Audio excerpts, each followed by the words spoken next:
Down dark, dank corridors filled with screeches and screams. It's a place that perhaps you've only seen in your darkest dreams. Welcome to Dungeons and Dragons.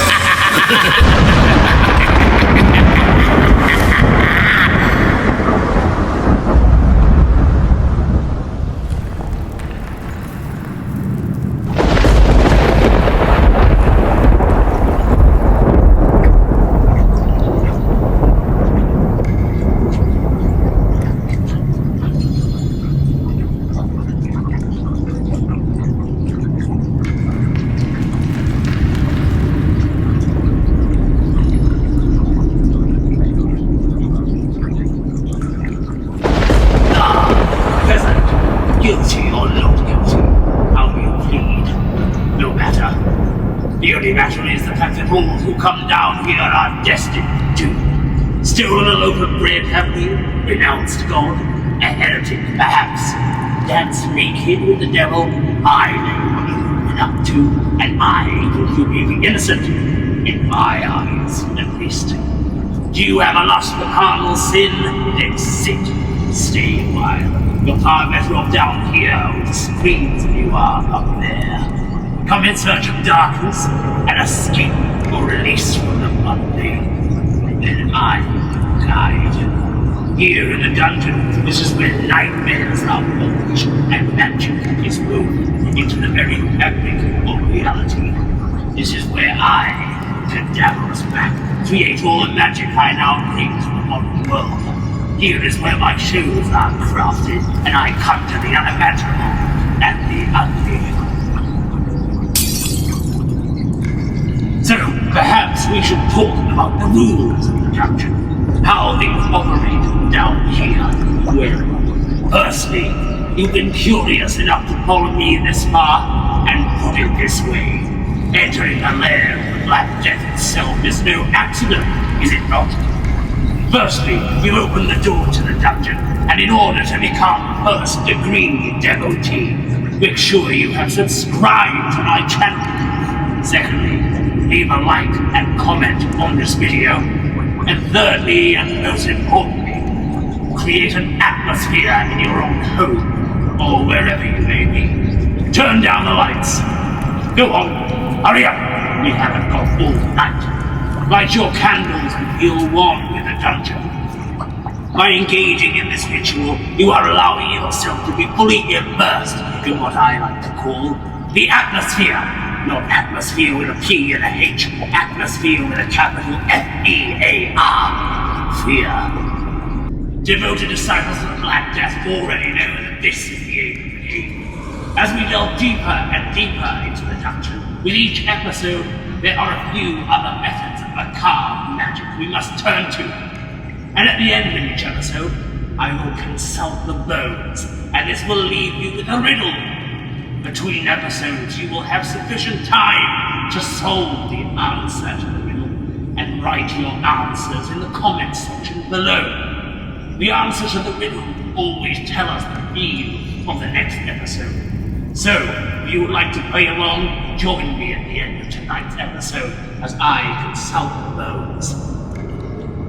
In order to leave the dungeon and traverse the modern world, a few ingredients are needed, all of which will be added to the conjuring cauldron. In the murky waters lies the path to adventure, and as you gaze into the misty murky waters with me, we will take the journey together. Now, speaking of divining adventure, are you ready for our first adventure together? Let's see what the conjuring cauldron has in store for us tonight, shall we?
sometimes reflect or reject the past.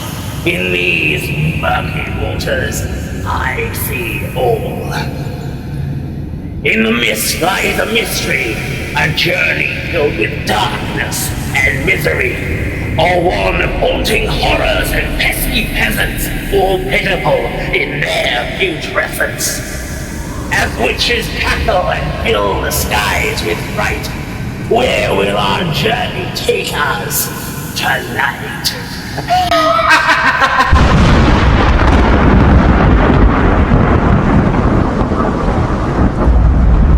It seems tonight we shall reflect on the past. Well, let's start at the beginning. My first venture back on stage since my stint at the House of Lesbians back in the 1800s. In Paris, what a great place. Well, that is until the fire burned the place to the ground. Anyways, here we are in 2022. Let's take a look back at my first time treading the halls in almost 152 years. Horrific, horrid my artist, one and only,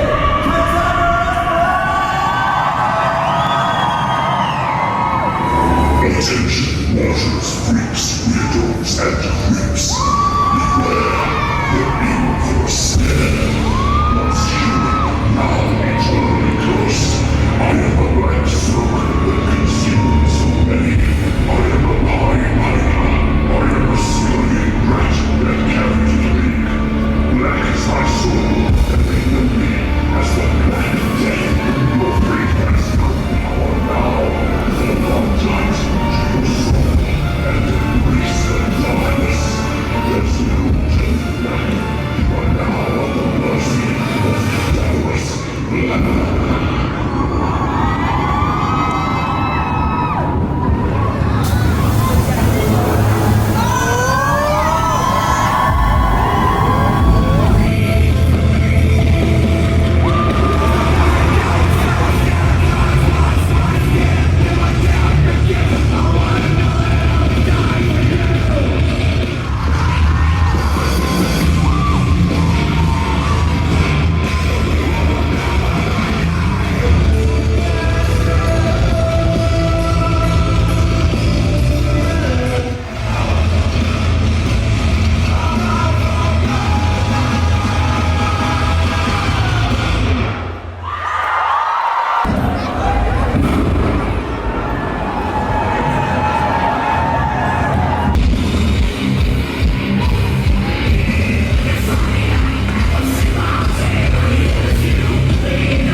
It seemed they liked that.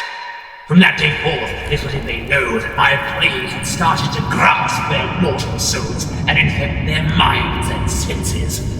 A little different to the plague I spread in 1348, but never mind that. Onwards to another 2023, the year my mortal manservant really wanted to add to the show and finally tell a little more about my past and the night I was born into darkness. I heard reports of the audience being truly engulfed by my stench and otherworldly odor. Some said it made them giddy and excited for the show, and others were so perturbed it gave them nightmares. In fact, let me ask you, if any of you watching right now have met me in person, then you will know firsthand that my stench is something to behold.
And this was the first time my mortal dancer had officially organized a meet and creep experience with the fans. And let me tell you, even though I do despair at some of the modern mortals, my fans are incredible people who share a love for all things dark and decayed, and revel in their love for the darkness and what it means to them. It unlocks the darkness within us all, and we all celebrate it together, and I love that. Let's have a look at another highlight. In 2024, HorrorCon Scotland. The Glasgow fans are pretty crazy, let me tell you. It was an experience. It was amazing to watch. Brilliant. Absolutely brilliant. I love the production value. Brilliant. Amazing. What a showman. What a showman.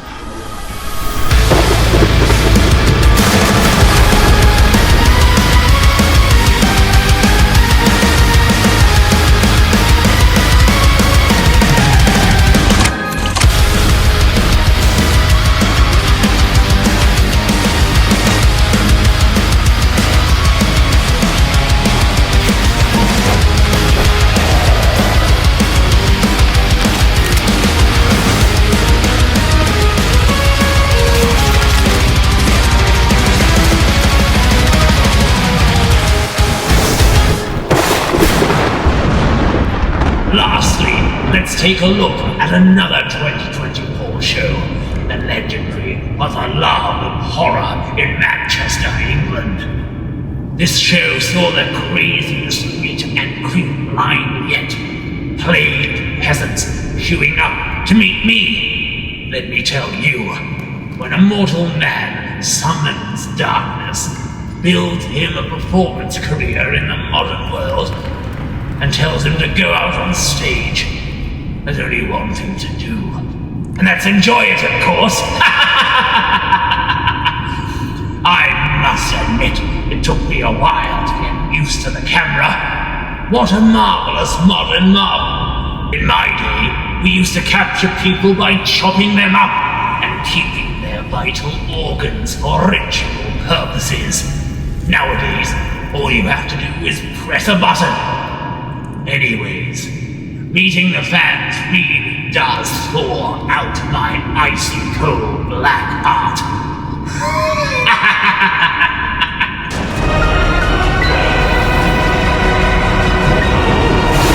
Glory, horribleness. People out there should be on bigger stages. Incredible. It was unbelievable. One of the best shows ever. He's awesome, he's so talented. Absolutely fantastic. So horrified. It was absolutely incredible. It was an incredible show. Absolutely fantastic. It was amazing. It's amazing. I love you.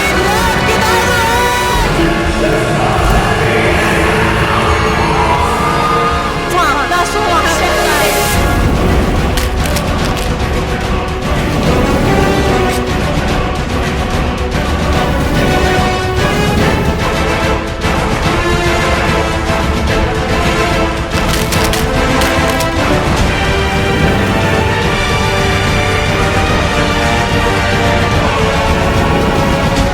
Fucking men, honestly. First set I've seen and it won't be my last. I can't believe what I just saw. It was incredible. Absolutely fantastic. 𝖕𝖊𝖆𝖊 𝕯𝖚𝖆, and if you don't, 𝖬𝖆𝖊𝖆.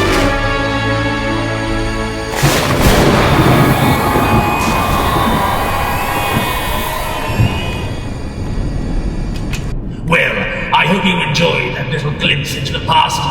Now, I think it's high time you join me for a warm by the fire for our first terrific tale.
A story very close to my blackened heart. And if by this point you haven't turned off the lights and lit a candle or two, then you're not playing along.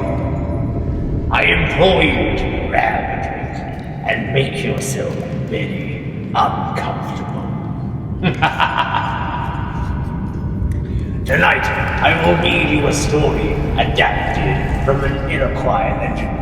The story is entitled The Smoker. A boy lived in the woods, and his father told him never to go eastward, but to play in the clear by their hut, or to walk towards the west. For some years, the boy obeyed his father, but as he grew older and the paths of the west became dusty with use, he felt himself drawn to the unknown trees and the green trackways. And one day, he set off towards the east. He found a lake and knelt down to drink, but the water was alive with savage fish, and he nearly lost a hand. He crouched by the shore and watched the fins swirl the water. And a stranger came up behind him so softly that the boy knew nothing until the man spoke. "Let us see who can throw a spear the farthest." "Very well," said the boy. He won easily. "Let us run around the lake," said the man. "I agree," said the boy, and he won that too. "Let me show you the island in the middle of the lake," said the man. "Do you like fish?" said the boy. "I can see the island from here."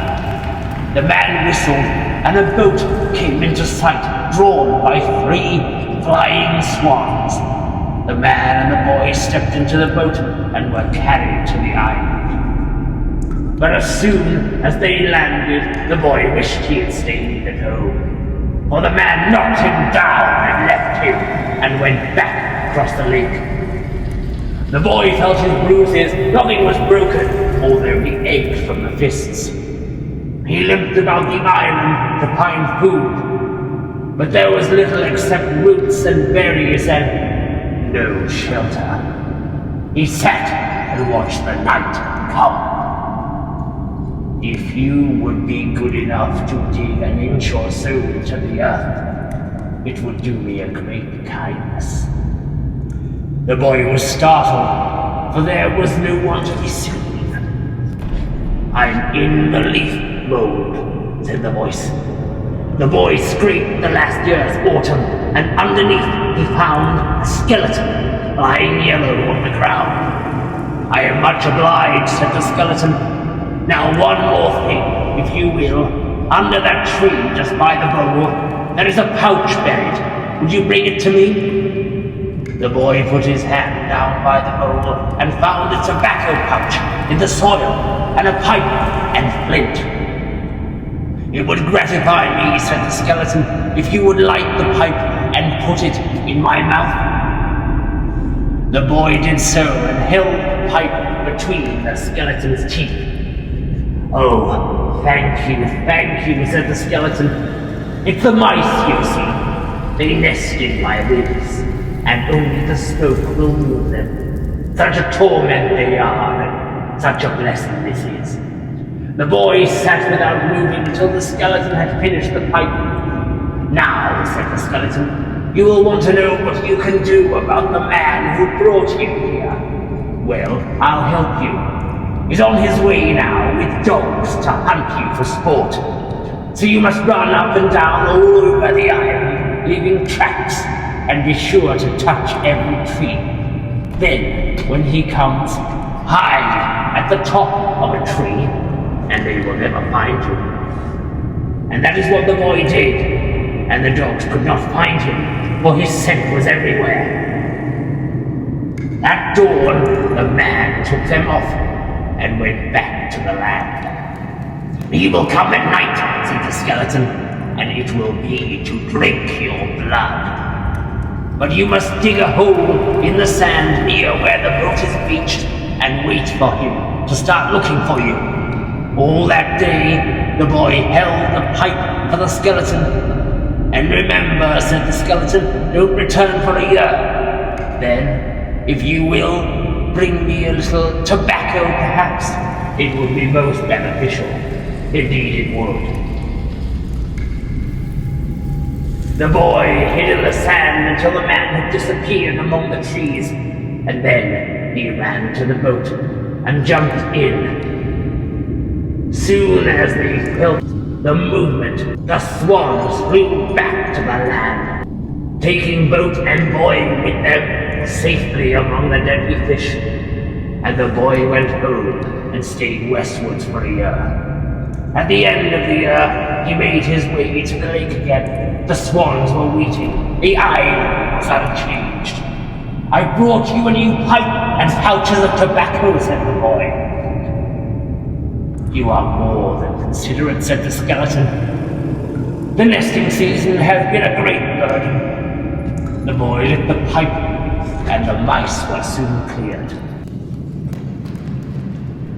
Can I do anything to help you, said the boy. You saved my life. Shall I bury you? No, said the skeleton. I would rather know the sun and the wind and the moon and let them do their work. It's pleasanter here than in the dark. So the boy built a hut on the lake shore, and each day he came with the swans to light the skeleton's pipe and to keep him company, until the sun and the rain, the wind and the moon had done their work, and nothing remained to tempt the busy mice. Well, my dears, that's it for the first episode of Dungeons and Dragons, and our first ever terrific tale. I have some unfinished business to attend to, an old friend to visit.